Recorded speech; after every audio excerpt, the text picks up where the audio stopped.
KNCR11, o Fundo de Certificados de Recebíveis Imobiliários da Quineia. Vamos ler o relatório de novembro de 2024, o fundo que tende a se beneficiar com o ciclo de alta da taxa Selic, e esse será o tema do nosso vídeo de hoje. O fundo tem aí um patrimônio líquido de 7,34 bilhões, 378 mil cotistas, distribuirá agora em dezembro de 2024 95 centavos por cota, tem uma cota patrimonial a R$ 101,52. No dia que eu gravo para vocês, a cota fechou o mercado a R$ 100,87, com uma variação aí nos últimos 12 meses de 11,11%, ainda com um PVP a 0,99. Se considerado todo o cenário macroeconômico, a volatilidade da cotação até que permaneceu relativamente estável.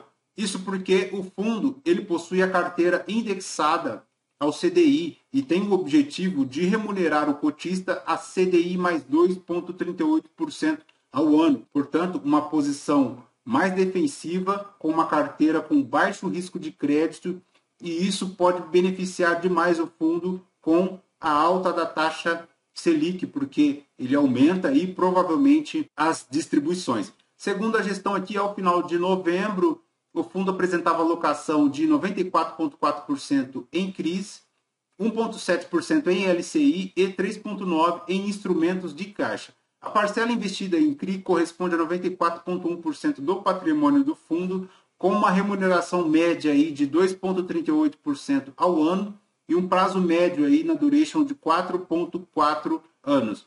Segundo a gestão, ela ressalta aqui que não há qualquer evento negativo de crédito na carteira de investimentos do fundo.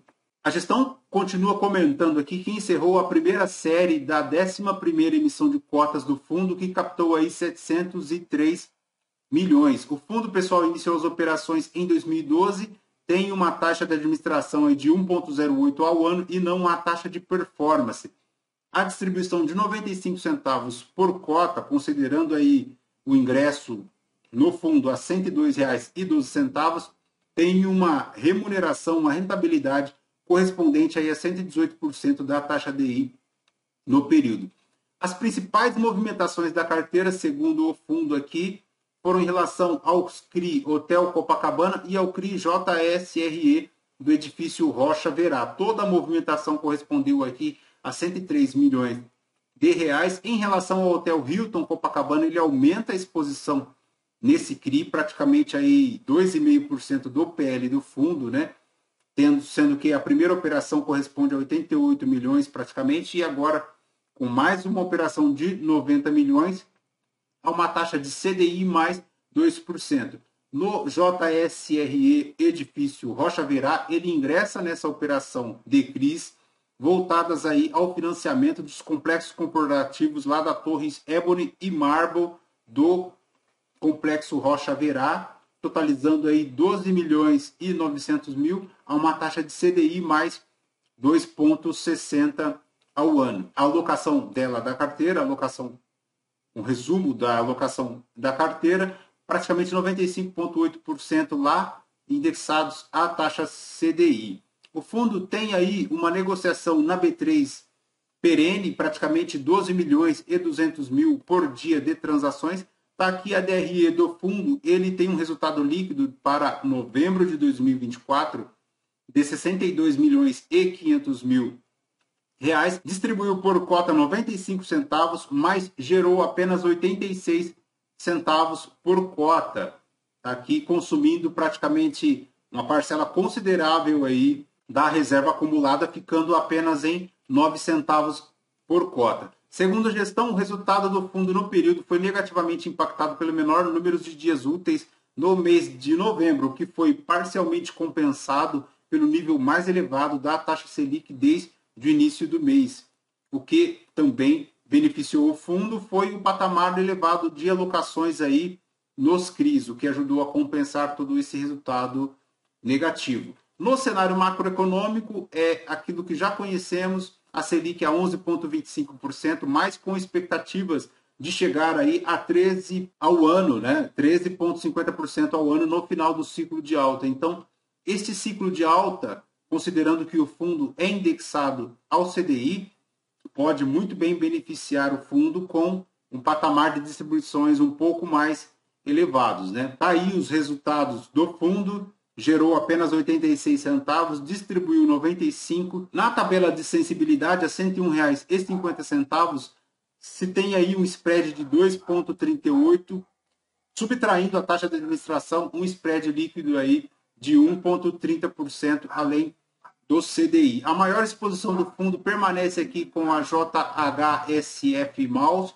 relacionados aí ao mercado de luxo, de shoppings, né, de consumo de luxo, e o aumento da exposição no Hotel Hilton, praticamente aí fazendo 2,4% do PL. Anteriormente ele tinha apenas essa operação de 88 milhões, agora ingressou com uma nova operação, esta agora de 90 milhões. A segunda operação que ele ingressou foi do JSRE, lá do edifício Rocha Verá, correspondendo aí a 0,9% do PL do fundo. Em relação ao acompanhamento da carteira, a gestão comenta aqui que houve uma Assembleia Geral para aprovar a postergação do início do cálculo do LTV da operação em relação ao CRI Even Stock, que passou a ser em abril de 2025. Então, bora acompanhar aí como se desenrolará esta situação, né? Tá aí toda a carteira do fundo, não dá para falarmos de todos os CRIs. Em relação a Even Stock, aqui o CRI é baseado em estoque de unidades residenciais da incorporadora Even SA, tem um LTV de 66%. Em relação ao CRI Copacabana, vamos verificar aqui, a operação proveu um financiamento para a aquisição do Hotel Hilton por uma gestora de private equity imobiliário de destaque no mercado local. Tem um LTV de 50% e tem aí também as garantias, como a alienação fiduciária de cotas, a cessão fiduciária e também a exploração do próprio imóvel. O demais é basicamente isso, pessoal. Vamos verificar como se dará aí a alta da taxa Selic, lembrando que já há vozes no mercado falando em Selic a 14%. Também surgem aí comentários de Selic lá no final do ciclo de alta a 15%. Vamos verificar aí, porque em relação a este fundo, a alta da Selic tende a beneficiá-lo, principalmente porque ele tem uma exposição aí à taxa CDI e uma posição mais conservadora em relação ao risco de crédito, perfeito? Lembrando que esse vídeo não é uma recomendação de compra ou de venda de nenhum dos ativos aqui mencionados. Se você gostou do KNCR11, considere baixar os relatórios e ler e ver se ele se enquadra na sua matriz de risco e impacto, perfeito? Aos novos inscritos do canal, muito obrigado pela sua inscrição, isso é por demais valioso para nós. Não se esqueça, deixa o seu like, deixa o seu joinha, e se você ainda não é nosso inscrito do canal, se inscreva, porque isso continua a nos incentivar a produzir conteúdos para a nossa comunidade de investimentos aqui do YouTube, perfeito? Fechou? Por hoje é somente isso, voltamos com o próximo vídeo. Fraterno abraço a todos, até o próximo vídeo, tchau, tchau.